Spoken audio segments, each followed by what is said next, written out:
네, 안녕하세요. 강프로입니다. 자, 이번 영상에서는 삼성중공업에 대해서 분석해 보도록 할 텐데, 자, 삼성중공업은 조선주고요. 그리고 조선주는 제가 계속해서 좋다고 이야기를 드리고 있습니다. 그건 앞으로 나올 수 있는 실적이 좋아질 수밖에 없는 구조를 갖추고 있기 때문입니다. 그건 최악의 국면을 벗어난 조선주, 그리고 지금은요, 그쵸? 첫 번째 신고가를 달성한 이후에 실적에 대한 확인까지 마쳤기 때문인데, 대략 한 8월 초 정도를 기점으로 해서 9,000원대에서 지금 7,000원 한 초중반 정도에서 등락을 보이고 있고, 많이 빠졌을 때는 7,000원을 이탈하는 그런 상황까지 벌어졌습니다. 자, 오늘 영상에서는 주말이기도 하고, 증시에 대해서 이 전체적으로 점검을 한번 해보고요. 그리고 무엇보다 중요한 내용이 있죠.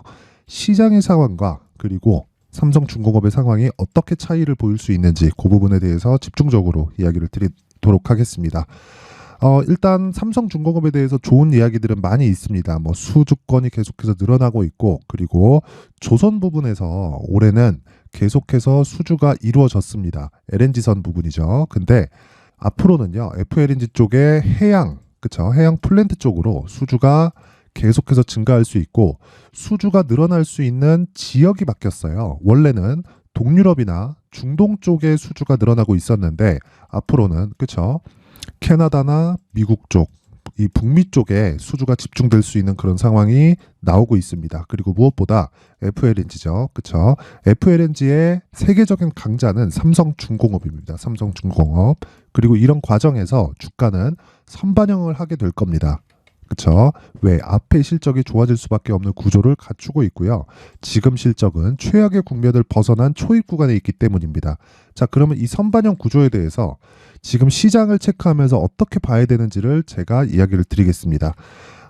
꽤 오래된 기사를 제가 이야기를 드릴 건데, 자, 내용 한번 확인해 보세요. 미증시 바닥이 언제냐고, 연준이 금리를 다시 내릴 때다. 그쵸? 이 기사가 22년 6월 21일입니다. 22년 6월 21일이면 금리, 그쵸? 미국 금리가 0.75%씩 처음으로 올린 달이 이때입니다. 이때 CPI라 그러죠. 이 소비자 물가지수가 대략 8%대가 처음 아마 찍힌 달일 거예요. 그리고 나서 연준이 깜짝 놀라서 0.75%의 금리 인상을 시작을 했습니다. 그때부터 지금까지 올려서 5.5%의 금리가 온 거고요. 지금은 유가 하락을 보면 알고 있겠지만 유가 하락은 수요 둔화에 의해서 나오고 있습니다. 계속해서 이 산유국 쪽에서 감산을 하니까 유가가 추가적으로 올라갈 수 있고 100달러를 돌파할 수 있다. 이런 부분이 계속해서 부각이 됐었는데 결과적으로는 제 이야기가 다 맞았죠. 수요나 이런 부분에 따라서 그쵸? 유가는 움직일 수밖에 없고 감산도 한계가 있습니다. 감산을 무한정 한다 그러면 계속해서 유가는 뭐 150불, 200불 이렇게 올라갈 수 있겠지만 무한정 감산할 수가 없죠. 그렇죠? 무한정 감산 자체가 불가능합니다. 그리고 감산을 하는 것부터 시작해서 다시 증산하기까지의 비용이 들어요. 그 비용을 감안하면 감산할 수 있는 그렇죠? 최대 폭이 있다. 즉 손익분기점이 있다는 겁니다. 아무리 채산성이 높게 잡히고 있는 사우디라도요. 그렇죠? 감산하는 데는 한계가 있을 수밖에 없고 유가는 100불을 기점으로 해서 그렇죠? 100불을 기점으로 해서 수요의 대폭 감소로 인한 시세가 결정이 됩니다. 자, 그렇다는 건 앞으로 감산을 할 수 있기 때문에 유가가 올라간다는 거고 그건 증시도 마찬가지라는 거죠. 자, 내용 한번 확인해 볼게요. 연준이 긴축에서 완화로 전환할 때가 바닥이다. 이거는 1년도 더 된 기사입니다. 그쵸? 금리를 올리기 시작한 그때. 자, 월스트리트 저널은 미국 증시 역사를 분석한 결과 미국 중앙은행인 연준이 금리 인상을 중단하고 금리를 인하할 때까지 주가가 계속 떨어진다고 전했다. 과연 그랬을까요, 지금? 결과를 확인하면서 보겠습니다. 제가 미증시의 움직임을 계속 확인하면서 이게 22년 6월 달에 기사가 나온 거라고 제가 이야기를 드렸죠. 자, 내용 한번 볼게요. 그때 시점이 자, 6월 달 이때입니다. 바닥에 이 기사가 나온 거예요. 그때까지 주가가 더 빠진다고 이야기를 했는데 주가가 더 빠졌나요? 그쵸? 반등하고 나서 그쵸? 이쪽 9월 달에 영국에서 금리를 가파르게 인상하는 것에 대한 부작용이 발생을 했고요. 그 부분이 해결되고 나서 여기 올해 3월 달에는 미국의 은행이 망한다는 이야기가 나왔음에도 불구하고 실제 망했습니다. 그쵸? 중소형급 은행에서는 망하는 일이 발생을 했어요. 그렇죠?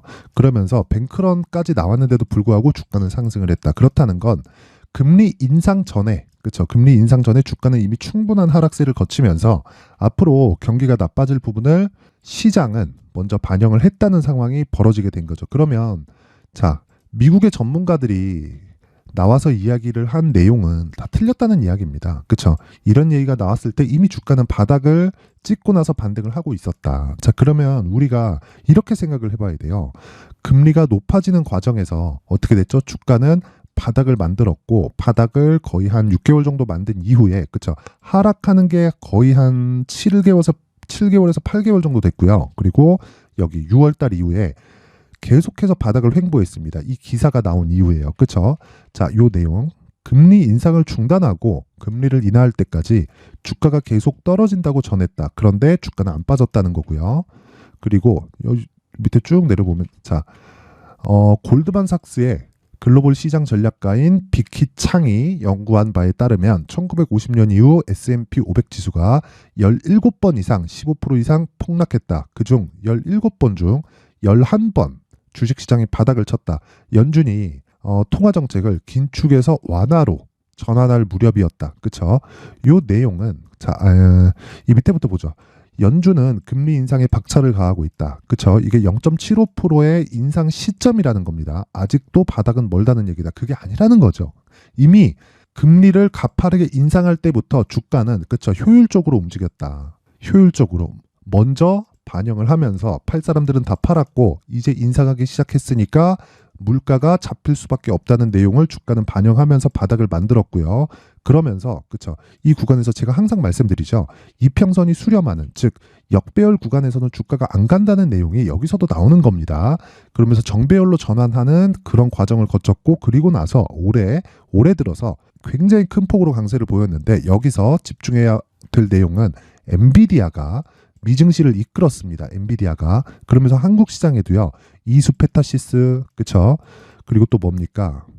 뭐 한미 반도체, ISC, 하나마이크론, 그쵸? 반도체 관련된 종목들을 포함해서 적자를 보고 있는 하이닉스까지 계속해서 강세 구간에 들어왔고요. 그쵸? 한미 반도체는 6배의 상승이 나왔고 하이닉스는 분기당, 그쵸? 2조에서 3조 원 정도의 적자를 보고 있는데 하이닉스 같은 경우에도 이미 신고가를 달성해서 그쵸 시장 대비해서 굉장히 강한 움직임을 보이고 있습니다. 자, 이런 부분을 조선주에 한번 대입해 보자고요. 조선주는 업황 자체가 굉장히 나쁜 상황을 10년 정도를 겪어왔습니다. 그래서 자, 요 내용 보세요. 이미 하락한 상황이 이렇게 나왔다는 겁니다. 그러면 요 구간에서는 뭐가 된 겁니까? 앞으로 나빠질 부분을 먼저 반영을 했고 그 이후에는 저가에서 계속해서 등락을 보였다는 거죠. 물론 이 코로나 국면에서 하락 구간이 나오기는 했고 이 구간을 지금은 회복하는 정도까지밖에 안 올랐어요. 그러면 삼성중공업은 이제 시작입니다. 이제 이 부분을 절대 잊지 마시고요. 시장 대비해서 그쵸 상황 그쵸 삼성중공업의 상황을 대입하더라도 삼성중공업은 지금 시작점이 됩니다. 자, 생각해 보세요. 한국 시장의 업종 차트를 한번 보겠습니다. 이제 그쵸 코스피가 2300대를 찍고 반등이 나왔습니다. 코스피 2300대라는 건 PBR이라고 합니다. PBR. 장부 가치라고 이해를 하시면 돼요. 그러니까 총 자산 가치 대비 지금 주가의 시가총액이 어느 정도 위치해 있는지. 그래서 PBR 1배라고 하는 건 코스피가 가지고 있는 그쵸?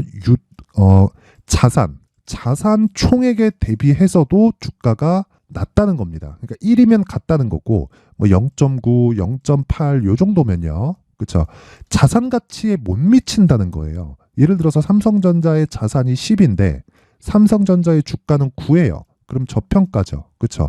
이게 만약에 중급 종목이라면 그렇죠? 중급 종목, 소형주 이런 종목이라면 자산 가치보다 미치지 못하는 이유가 있습니다. 그렇죠? 망할 수도 있으니까. 근데 이게 삼성전자라면 어떻게 될까요? 그 상황이 반대가 되겠죠. 이미 반영이 된 거고 앞으로 좋아질 부분을 주가가 반영하면서 지금 강세를 보이고 있는 것이기 때문에 그런 내용을 시장을 토대로 이야기를 하면 지금 시장이 반등하고 있는 건 자산 가치에 미치지 못하는 상황에서 그렇죠? 매수세가 계속 들어왔고 거기서 가속화를 시킨 게 뭐예요?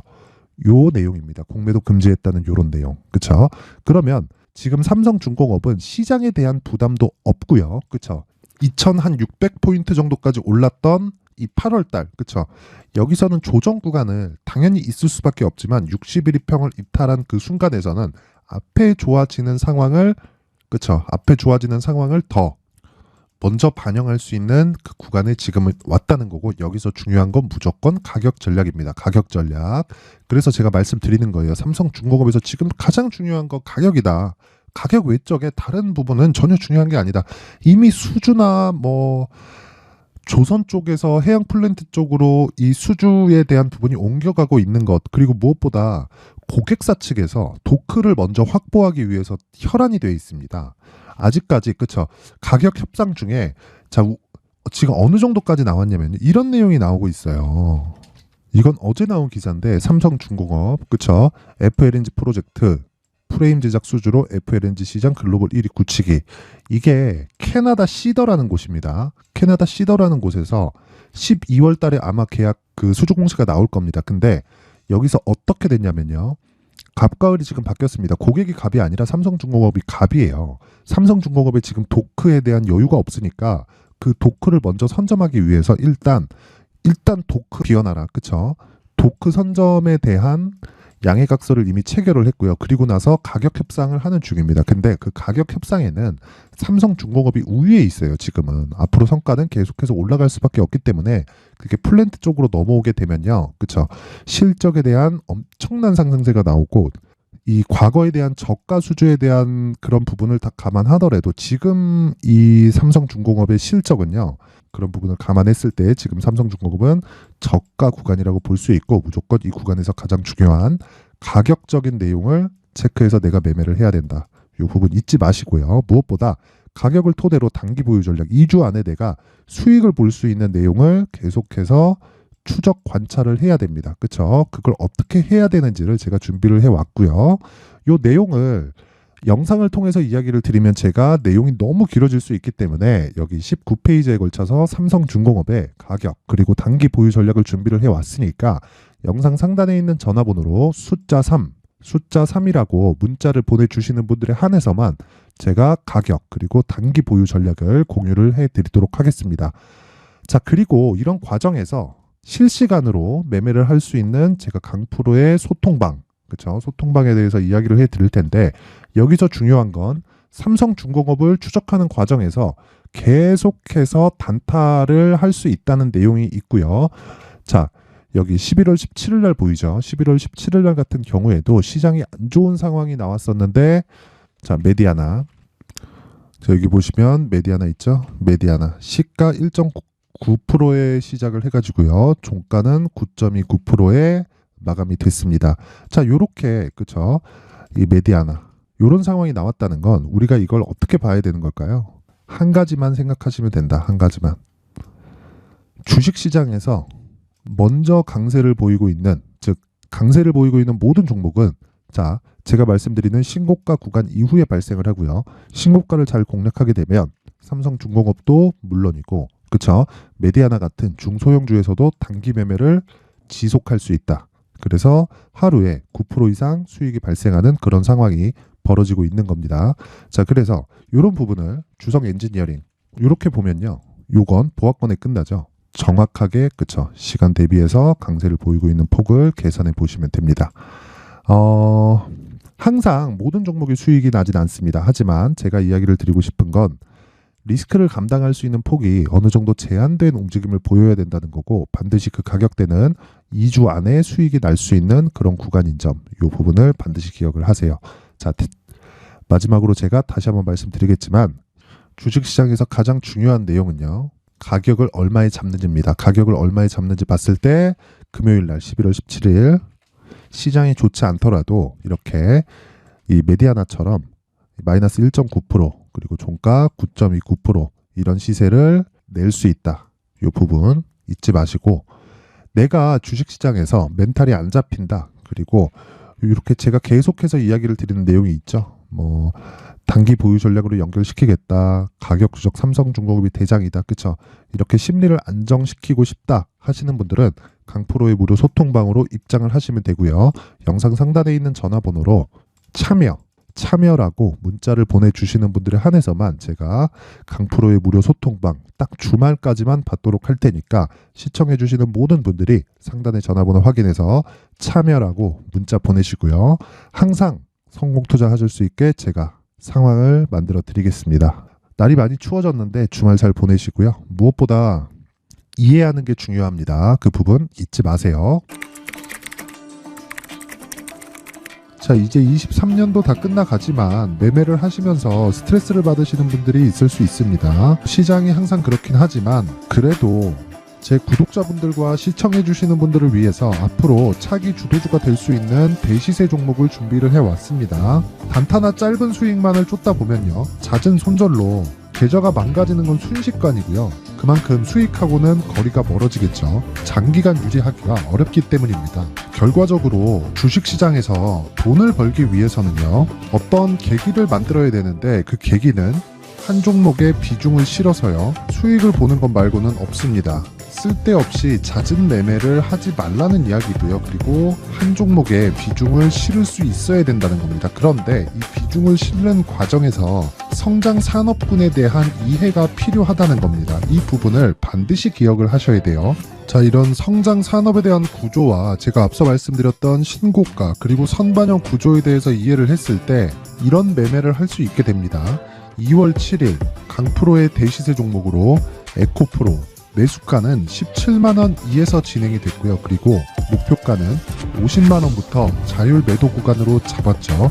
예상 수익 범위가 200% 이상으로 되어 있는데 신고가 이후에 선반영 평균치가 200% 이상이기 때문에 그렇습니다.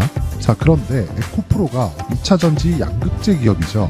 2차전지 양극재는 친환경이라는 범주 안에 속해 있다고 보시면 됩니다. 근데 제가 항상 이야기를 드리죠. 시세는 항상 연결된다고요. 앞으로 나올 대시세 종목도 이런 친환경이라는 성장 산업군에 포함되어 있어야 됩니다. 자, 이런 성장 산업군에 포함되어 있는 걸 확인한다면 이 내용처럼 세 가지의 공통점을 가지고 있습니다. 1년에 많은 종목이 발생하지 않고요. 그리고 세력들의 장기간 매집 구간이 확인돼야 되고, 그리고 상승하기 시작하면 평균적으로 3개월 정도의 상승 구간을 보이기는 하지만 제가 2개월이라고 작성을 해온 건 한 가지 내용 때문입니다. 한 달은 확인하는 과정이 필요하기 때문입니다. 이게 무슨 얘기냐면 성장 산업에 대한 부분 그리고 이런 공통점, 여기다가 기술적인 내용을 다 포함을 시키더라도 절대적으로 가격이 우선적으로 반영이 되는 것이기 때문입니다. 에코프로도 마찬가지예요. 장기간 하락하면서 최악의 국면을 거쳐왔고요.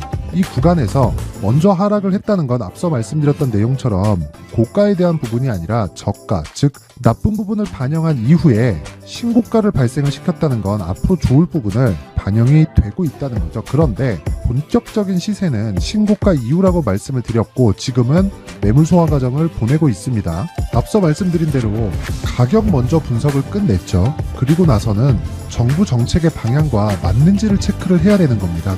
2023년 대시세 종목인 에코프로도요, 정부 정책의 방향에 맞는 종목이라고 볼 수 있겠죠. 물론 이런 종목들도요, 신고가 이후에 시세를 낸다는 건 반드시 기억하고 있어야 됩니다. 자, 이런 내용을 토대로 23년 상반기 에코프로와 같은 대시세 종목을 준비를 해왔습니다. 자, 하반기 대시세 종목은 영상 상단의 전화번호로 대시세라고 문자를 보내주시는 분들에 한해서만 공유해드리도록 할 테니까 영상 상단의 전화번호 확인해서 하반기 대시세 종목으로 큰 수익 내셨으면 좋겠습니다.